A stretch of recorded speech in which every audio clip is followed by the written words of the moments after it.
আসসালামু আলাইকুম। ইনশাআল্লাহ আশা করি সবাই ভালো আছেন। আলহামদুলিল্লাহ আমিও ভালো আছি। যে যেখান থেকে আমার ভিডিওটি দেখছেন সবাইকে অসংখ্য ধন্যবাদ ও সর্বতি ভালোবাসা রইল। গতকালকে যেহেতু আমি খুব ভালোভাবে আপনাদেরকে আপডেট দিতে পারি নাই, তো আমি আজকের ভিডিওতে আপনাদের গতকালকের ভিএফএস গ্লোবালের ডেলিভারির যে চিটাগাং, ঢাকা এবং আপনার সিলেটের যে ডেলিভারিগুলো হয়েছে সেগুলোর আপডেট দিব। পাসপোর্ট ফেরত এবং ভিসা পাইছে সেগুলোর আপডেট দিব। এবং আজকে বেসিক্যালি কিছু বিষয় নিয়ে কথা বলবো। আমি খুবই এই বিষয়গুলোতে মানে আপসেট, আবার এক কথায় বলতে পারেন খুবই আমি মানে আমার খারাপ লাগে এই বিষয়গুলা। তো আপনাদের যে কার্যক্রমগুলা, আপনারা একটা জিনিস বুঝতে চান না, যে জিনিসগুলো আমি বুঝাই আপনারা এখানে না বুঝে একটুখানি মানে ভিডিওটা একটু দেখতে পারলেই হয়। পুরোটা দেখলে কিন্তু আপনারা জিনিসটা এখানে ক্লিয়ার হয়ে যান না, আপনারা এটা করেন না, যার কারণে এখানে ঝামেলা হয়, পরে আপনারা আমারে ভুল বুঝেন। তো আর আমি কিছু আজকে এখানে ক্লিপ দিব, যে আপনার ছোট ছোট ক্লিপ করে দিব এখানে আছে, যারা যেগুলো গ্রুপ থেকে নিছি বা গ্রুপ থেকে আমাকে পাঠানো হয়েছে। তো আপনি একটু দেখবেন, ওকে? আর ভিডিওটা অবশ্যই ইনশাল্লাহ শেয়ার করে দিবেন।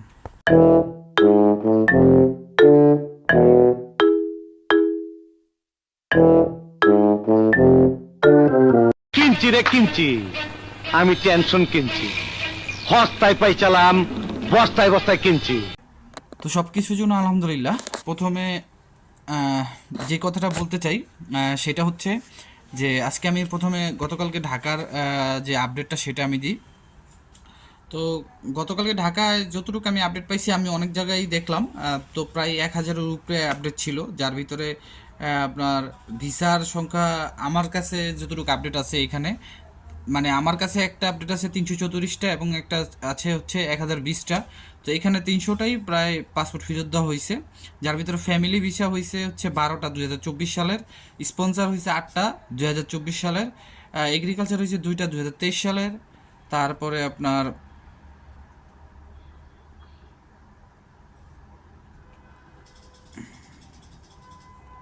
উইথড্র হয়েছে 3টা 2023 সালের, তারপরে আপনার রিজেক্ট হয়েছে 9টা 2023 এবং 2024 সালের। সিলেটের সিলেট আছে 17টার মতো আপডেট, যেখানে ফ্যামিলি ভিসা হচ্ছে 5টা 2023 সালের, স্পন্সর হচ্ছে 4টা 2024 সালের, এগ্রিকালচার হচ্ছে 1টা 2023 সালের এবং রিজেক্ট হচ্ছে 7টা 2023 সালের। কোনো স্টুডেন্ট ভিসা বা ট্যুরিস্ট ভিসার খবর এখানে নাই। তারপর হচ্ছে চিটাগাংয়ের 19টা ডেলিভারি, যেখানে হচ্ছে স্পন্সর হচ্ছে 5টা 2024 সালের, এগ্রিকালচার একটাও নাই আমার কাছে আপডেট। তারপর হচ্ছে আপনার ফ্যামিলি ভিসা হচ্ছে 8টা 2023 এবং 2024 সালের, তারপর রিজেক্ট হচ্ছে 4টা 2023 সালের, উইথড্র হচ্ছে 2টা 2023 সালের। এখন প্রথমত আমি আপনাদেরকে যে কথাটা বলতে চাই, আপনারা আগে একটা ভিডিও দেখেন 2023 সালে যে ভিসা পাইছে সেই ভিডিওটা দেখেন। ছিল কবে? 16ই আগস্ট 16 আগস্ট 2023। 2023। উনি পাসপোর্ট কালেক্ট করছে হচ্ছে কি 23 অক্টোবর এই মাসের 6 দিন, গত পরশু দিন ওনার মেসেজ আসছে যে রেডি ফর কালেকশন। আজকে আসলো, আসার পরে দিয়ে দেখে যে রিভোক। তো আলহামদুলিল্লাহ এরকম সবাই ভিসা পাবেন। তো এখন আমি আপনাদেরকে যে কথাটা বলতে চাই সেটা হচ্ছে যে আমরা একটা কনফিউশনে ছিলাম, বা আমি যে বিষয়টা কনফিউশনে ছিলাম, আপনারা আমার যেই ভুলটা ধরাই দিয়েছেন, সেটা হচ্ছে শুধুমাত্র ঢাকাতে কিন্তু ডেলিভারি করা হচ্ছে, মানে পাসপোর্ট রিটার্ন করা হচ্ছে, ঠিক আছে? তো সেই ক্ষেত্রে এখন মনে করেন যে আপনারা যাদের পাসপোর্ট রিটার্ন আসবে, আপনারা পাসপোর্ট রিটার্ন করতে যাবেন, রিটার্ন আনতে যাবেন ঢাকাতেই।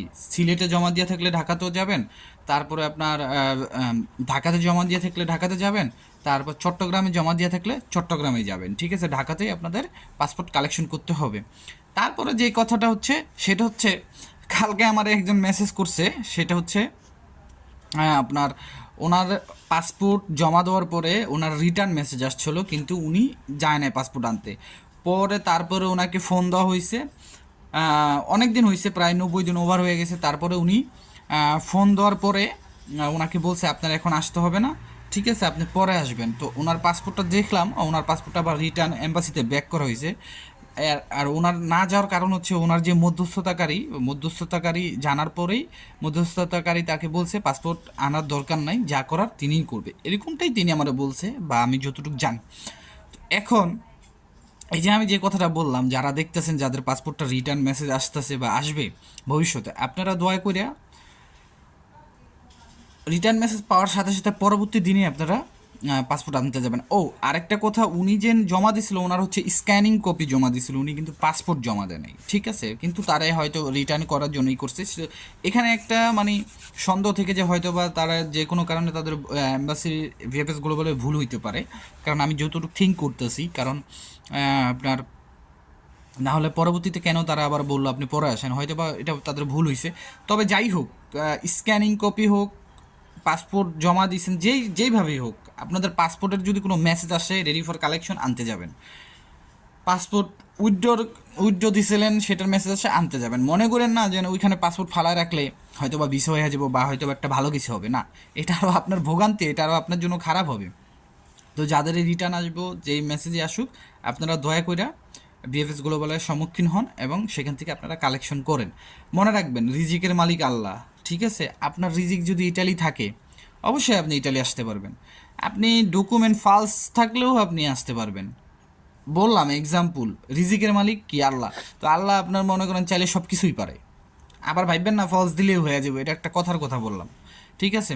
আর অ্যাপয়েন্টমেন্টের জন্য আমার পাগল বানায় ফেলাই যাচ্ছেন, ঠিক আছে ভাই? অ্যাপয়েন্টমেন্টের বিষয়ে এখন তুই আমি কেন কেউ জানেন, এই যে আপনারা যেন আমারে বলেন কবে থেকে বিষয় হইব, তারপর আবার আমার বলেন কবে থেকে অ্যাপয়েন্টমেন্ট দিব, তারপর আবার আমার বলেন এখন করণীয় কী, ঠিক আছে? হয়তো করণীয়র বিষয়টা আমি আপনাদেরকে বলতে পারি, কিন্তু কবে থেকে অ্যাপয়েন্টমেন্ট দিব, কবে থেকে ভিসা দেওয়া শুরু হইব, কবে থেকে 2024 স্ক্যানিং কপি দিব, এই সেই নানান কথা, এগুলো জীবনে আমি 100% আপনাদের শিওর দিয়ে বলতে পারব না।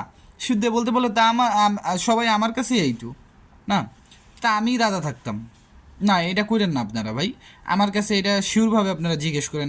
আমি অনেক অনেক দুঃখিত ভাই, আমি 100% আপনাদের এই বিষয়ে বলতে পারবো না, কারণ আমি এখন এই যে আমি মুখ দিয়ে যে কথাগুলি বলতেছি, এখানে যদি মনে করেন দু একটা মিথ্যা কথা হয়, এটার গুনার ভাগিদারও কিন্তু আমার হইতে হইব, তাই না?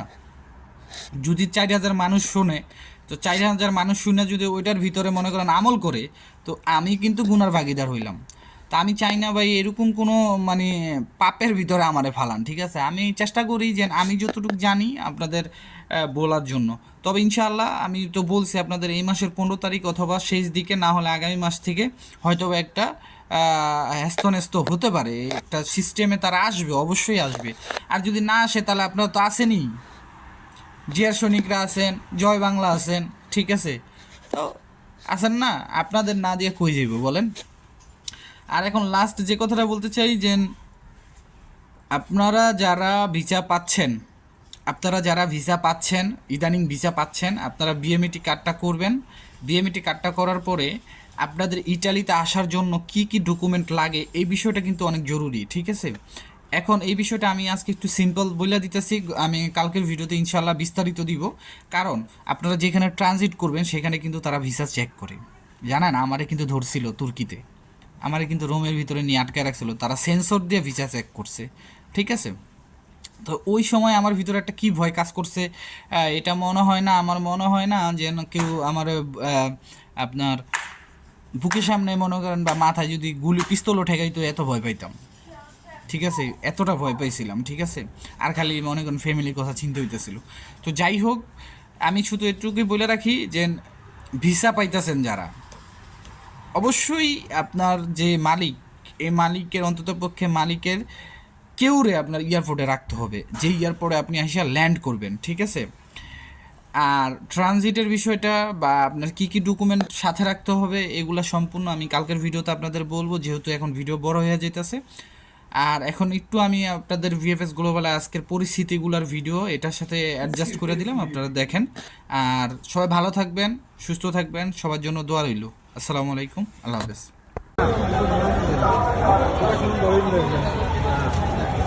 মুরব্বী ঠিক আছে, মালিকের পক্ষ থেকে ইমেল আসে নাই?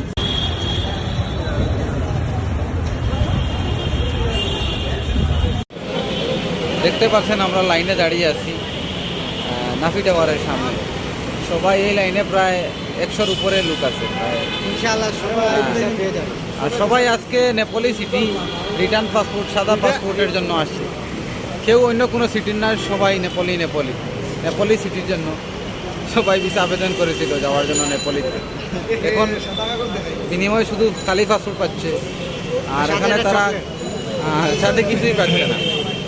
নেপালি সিটির ভিসা আমার মনে হয় আর হবে না, কারণ ওরা কোনো প্রপারলি আনসারও দিতে পারেনি বলে এটা আমরা বলতে পারবো না। আপনারা আপনাদের মাধ্যমের সাথে কন্ট্যাক্ট করেন। আশা ছেড়ে দেওয়াই ভালো। তো জানি না ভাই কতটুকু সত্য, বিএসএফের কর্মকর্তারা এভাবে বলছে।